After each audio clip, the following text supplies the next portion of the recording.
Family starts at our homes, but it does not end there. It grows as you continue your journey, and it becomes stronger every time you inspire other people.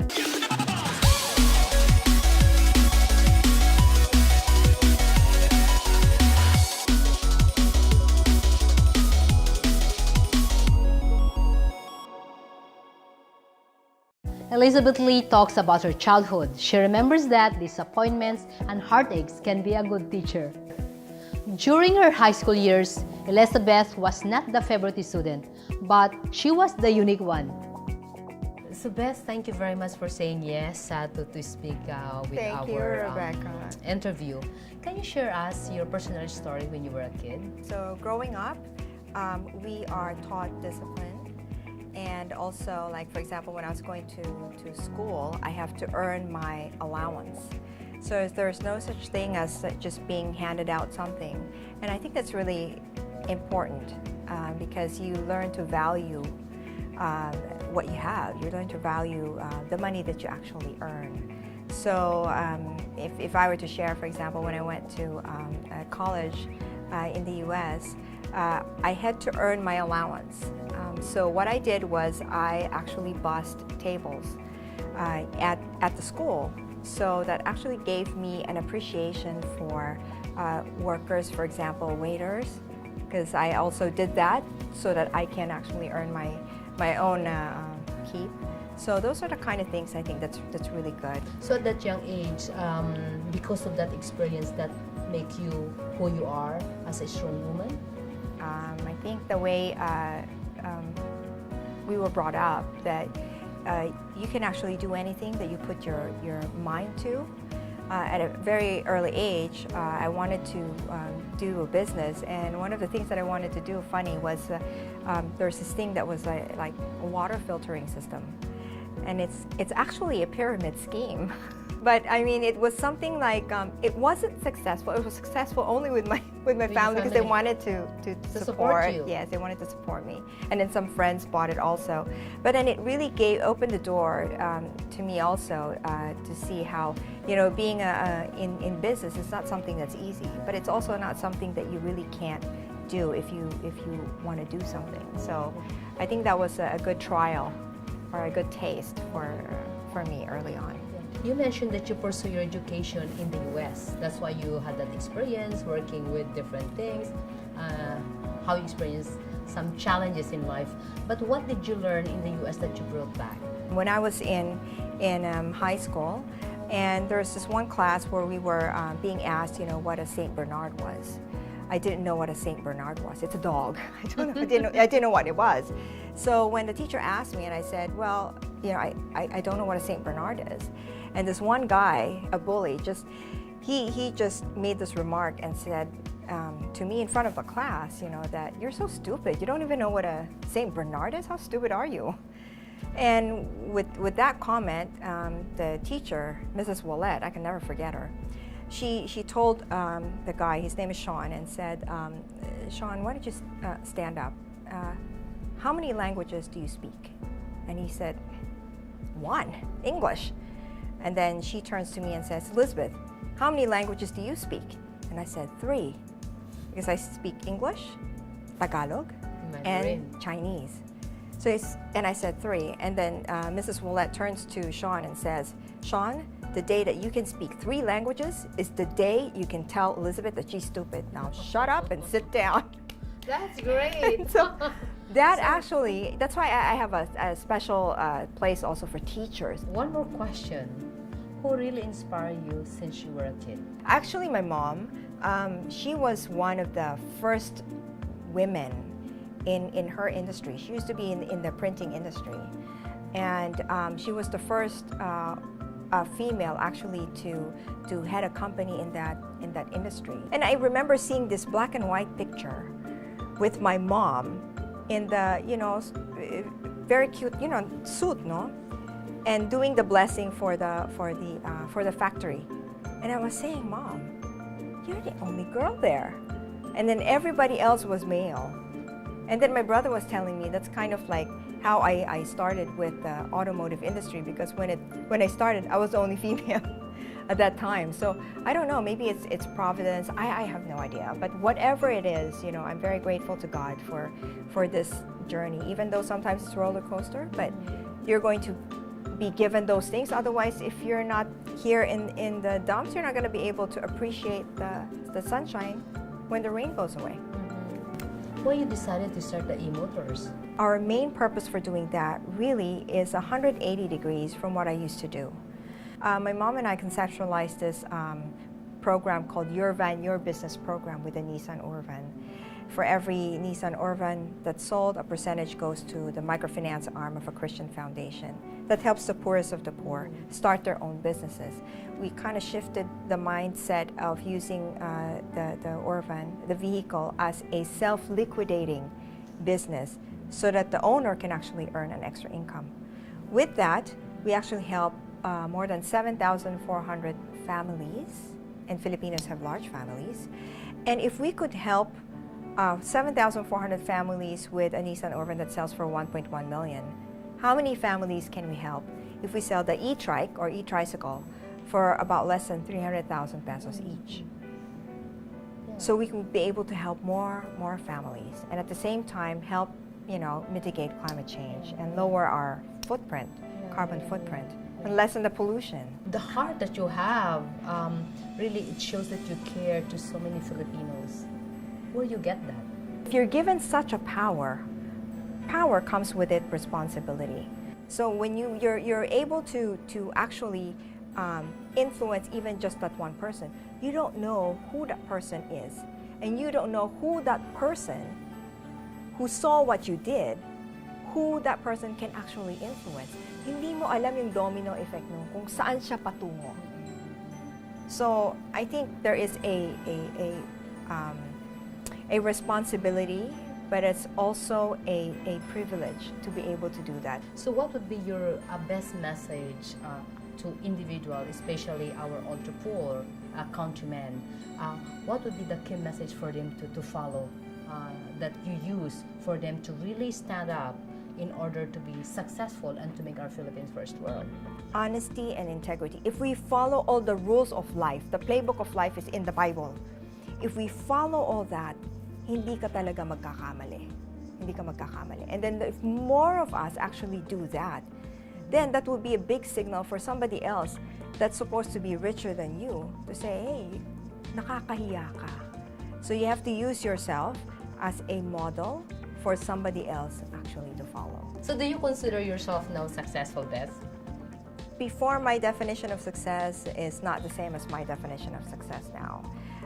Success now for me is more of like significance, kind of like what you're doing, Rebecca, because you want to make an impact on the lives of Filipinos and Filipinas. Diba? So I think the significance is something that is more valuable now when you, personally, when I define what success means. So it's never a destination. It really is a journey. What is the special message that you can leave to our future leaders? That's a good question. I think the key is just really this. The leaders will have to think of what's in it for we instead of what's in it for me. We are just so sick of it on the selfishness, on what's in it for me. And you know, guess what? If they get everything for themselves, they're not going to end up happy anyway, because the key to happiness is not having things for yourself. The key to happiness is actually helping somebody else. Yun lang talaga. Yun ang talagang hope ko for our future leaders. Thank you very much, Beth. Oh, I'm so touched. Thank you.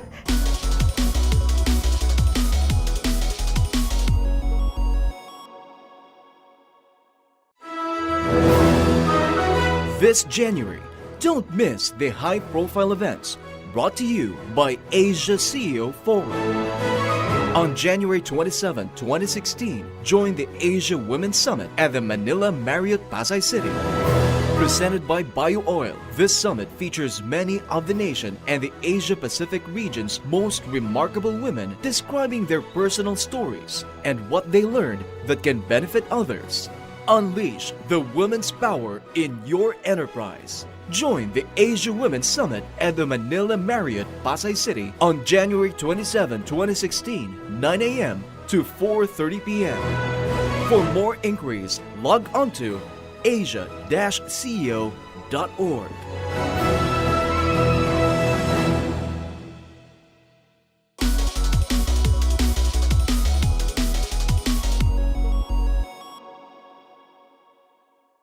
Doris Torres lost her father when she was young, but thanks to her mother's overflowing love and care, she never felt his absence. So Doris, it's so nice to have you share with us your personal story. So can you share with us how you started when you were a kid? Well, it's actually a pleasure to be invited here. And well, I'm second to the youngest of a big family of 7. And my mother is a teacher, and my father is an aircraft mechanic. And I lost my father when I was 13, and the family really struggled at the time. But nonetheless, we were able to finish our schooling, and I took up this business administration, Bachelor of Business Administration, majoring in management. What pushed you to take that course if at a young age you lost your dad? At the time, Bachelor of Science in Business Administration was very popular during my time, during my college days. And I thought probably I would have to go into business also. And I took up management because I always have that end in mind to someday probably I can become a leader. But at that young age, your mom guide you, mentor you, or how Yeah, that came absolutely. to you? I owe a lot to my mom, and the upbringing that I have, I owe a lot. She's very strict, but nonetheless, I love him so much. I love her so much because she has guided us how to live with values and keeping the integrity intact, and that's how we have been grown. Oh, so you're blessed having them. Yes, indeed. Is your current company your first company that you work with? It is, and I was fresh graduate then. When my sister was working in the foreign company, also in freight forwarding, and during the time of revolution, we have the transition between the Marcos and the Aquino government. The company that she was working was so afraid that they could not do business anymore under such environment, so they packed up and went out. And at the transition, my sister, who was working with that company, asked me, "Can you help me out with documentations, with liquidations, and everything in the office?" And so I did. I was just there as let's say an informal employee, or just a part-time employee. But Urs saw how I worked. I have that drive, and he said, "I want to take you to be part of the company." And then when they are finished with the liquidation of that international company, we came up with STAM, and I am one of the pioneers for STAM International. Our company is like a family type, We have a very minimal turnover because people, like our staff, really feel they are also part of the family. And we treat them as partners we don't treat them like an employee. Everyone there in the company calls ate or kuya, and it's like a very close-knit family that we also give them guidance. We constantly give them coaching, how to do certain things, and they love to stay because of that. And we have their loyalty as well, because we also give them room to grow. And as far as career advancement is concerned, we also give that opportunity to everyone. Because of that career growth, you said, and you attend so many seminars. So what these seminars do to you? Yes, that's right. I have attended seminars on training and education, because you see, in this country there is no such course like freight forwarding or probably multimodal transport operations. There is no course something like that. So we would like to professionalize the industry a bit by attending and attending seminars and imparting what we've learned from the other regions, from other Asian countries to our industry as well. So we came up with this training and communication, training and education program for the industry. So we would like to capitalize on that one. We have good workforce, and we just need to educate them and professionalize them and to develop the skills in order that when the coming Asian integration comes, then we would not be left out. Wonderful. That is. Yeah. Wow. Because of this ASEAN competition, you right. agree with that? What they say? The ASEAN integration is at our doorstep, and we have to do something else. Yeah. So how can we, or how can you compete your industry We to don't- our neighbor? We don't compete. So what we We should complement. do? So how can we complement? How you complement working with them? That is basically the Asian concept is actually not to compete but to complement. We have to capitalize on our comparative advantage as a country. One of our comparative advantage is the human resources, because of our population and because we speak English. And we just have to develop these skills, and we just have to develop the right concept of doing business, especially the logistic business. Then I think we can contribute to the whole ASEAN. So how can we develop? We have to have people really passionate and really having this political will to rise up and to level up. We just have to empower people in our sphere of authority. And I always believe in team building. I always believe in working as a team, a collaborative effort to come up with something. And that is basically the same principle that we have applied with our roadmap. We have actually invited all the stakeholders to come up and to come up with one concept that would push our industry up and to level up with our ASEAN neighbors. So how can they be the best person in what they do? Well, just be what you are, learn what you can learn, and you'll be on the right track. You're on the right track. Stop complaining, just do the things, and then you're in the right track. Yeah. So because of those experiences, do you consider yourself successful? It depends how you define success. So what is success to you? Success to me is they have put me somewhere in an area where I can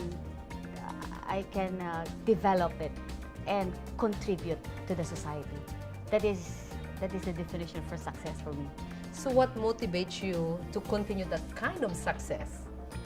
Well, probably because of the love of industry. Wow. So you really believe that logistics will really grow? Logistics has a very important role in our economic growth. If there's one word that you want to leave to our future leaders, what is it? Well, interest at the back. And let us look what would be the most beneficial to everybody. Wonderful. Thank you very much, Doris. Really You're good welcome. information.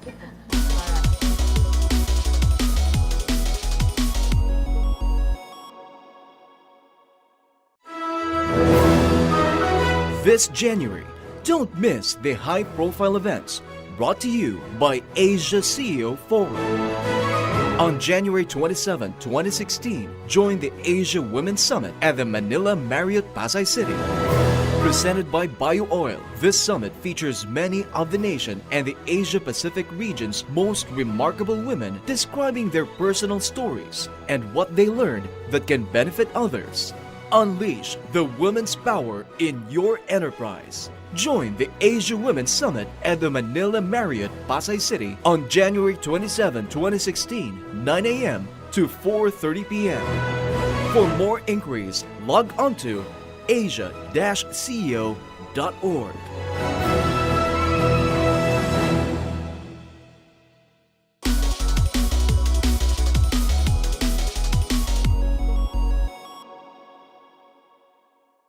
The math whiz Mon Abrea shared what he learned from his love and hate relationship with numbers, and how he figured out the perfect equation of life. Well, can you start just sharing with us during your childhood? Well, I don't exactly have a very good father-son relationship. So, normally we call it KSP. So you try to get the attention of your father. So I strive harder. I try to get perfect scores in school so that I can show it to my dad.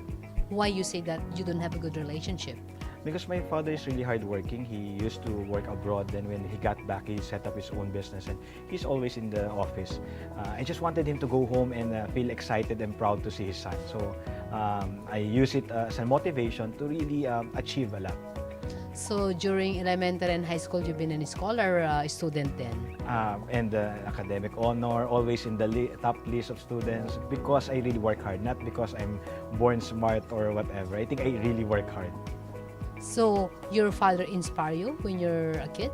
Yes, because my father is street smart, knows how to deal with a lot of people, set up his own business even if he doesn't have a college degree. So what more with someone who aspires to finish college? I should really achieve more and be able to help a lot of people like my dad. What dreams do you really want it to be? When I was a child, I don't exactly have a personal dream. I was just like relying on what my mom and my dad will tell me because I have a very happy family. Whatever they tell me, I think that's something that I also like. So one day my dad told me, you should be a doctor. Okay, I'll be a doctor. The next week, engineer. My son will be an engineer. I will be an engineer. Then lawyer. Okay, I'll be a lawyer. So I got confused. So basically, what did you finish? I finished accountancy, and there's also a story behind that because our family business got bankrupt before I finished high school. I was forced to take accountancy because of the scholarship I got from the government. How you get the scholarship from the government? I applied for it. Well, my mom applied for it. So my mom took all the courage to apply for a government scholarship. And it's not easy to get a government scholarship. In fact, when we got it, we were not advised that they will select a course for me. So when I chose Beda, the only course that is accredited for this CHED scholarship is accountancy. So from philosophy, I was half-heartedly and forced to move to accountancy. When I was taking accountancy, I was just enjoying it. And I became number one. I was this number one Dean's Lister in the school. And considering that our course is considered the toughest in San Beda during that time. So I became number one. So I was just enjoying it. Wow, I'm number one. I'm really the smartest guy here. So okay, let's just continue studying more. So that was it. But after that, after accountancy, honestly, I think my plan ends passing the board. I don't have clear plans after. I honestly fell in love with accounting. I just saw so much meaning in all those numbers, the debit, credit, how you tell the story through the financial information. Then I realized this is something that I can do for life. Just talking about it, making people feel good about their financial position without exactly intimidating them or discriminating what they don't know, or if they love accounting or whatnot. So until now, I enjoy doing it. Are you a competitive student? It's just that you're so relaxed. No, I think I became competitive because of the circumstances. I needed to provide for the family. I needed to boost the morale of the family after the bankruptcy, my dad being frustrated about things. I want to show them that, life is still good and we're family and I'm a member of this family. We will all be proud of each other and you will be proud of me. I think that's the only thing that I wanted during that time. And how you started from there when you finished university? Well, in fact, even before finishing college, when I joined the student government, that opened my eyes that life is not just about family. Life is not just about accomplishing one's dream or getting all this recognition. Life is about creating an impact, helping other people, making significant contribution to your community and to the Philippines. And honestly, I have this strong feeling every time that there's something bad happening in the country, and I don't know why. I feel restless. So I think that led me to where I am right now, to keep on improving myself, to keep on improving my network, to keep on proving that I can share something, that I will earn the respect of both people in government and in private sector, that hey, this young guy can do something and you can trust him. So I think that was my drive to be able to create more impact in the long run. How that came, that impact that you want to make that difference? I saw it in my dad. When I was trying to get the attention of my dad, I realized my dad was helping a lot of people. In fact, if I am not mistaken, he was able to send a lot of his nephews, nieces in school. That was the impact that my dad created. And I cannot forget those days that my dad will go home tired but happy. And when he died, a lot of people shared stories how they felt the love and friendship that my dad shared with them. And I mean, I think I can do more because I am a son of my father. Oh, that's so Yeah, sweet. I am So proud to say I am a son of my father. why you choose then to go into tax? That's another long story, but it's about a heartache. In 2008, well, years before that, I really fell in love, and I wanted to get married already. And I think in my mind and in my heart, I got engaged, but nothing happened. So in short, I got broken-hearted. So broke that I felt miserable for a number of months. My mom already convinced me to leave the country, Canada. I was being convinced to go to Canada, and for a time, I convinced myself, okay, I will go to Canada. But I met Dr. Stanislao. Then this good governance thing, it rekindled in me love of country, to create impact. Hey, I messed up. How do I help the country? Then you have to improve yourself again. So the mission was open to me. If I want to study BIR, the tax system, the corruption that we've been talking about, but nobody seemingly is addressing it. Hey, Mon, I think this is a perfect opportunity. Go ahead, go to BIR and find out what's really wrong and how we can improve the system, how we can promote integrity and honesty. Wow, I like that. Okay, let's go.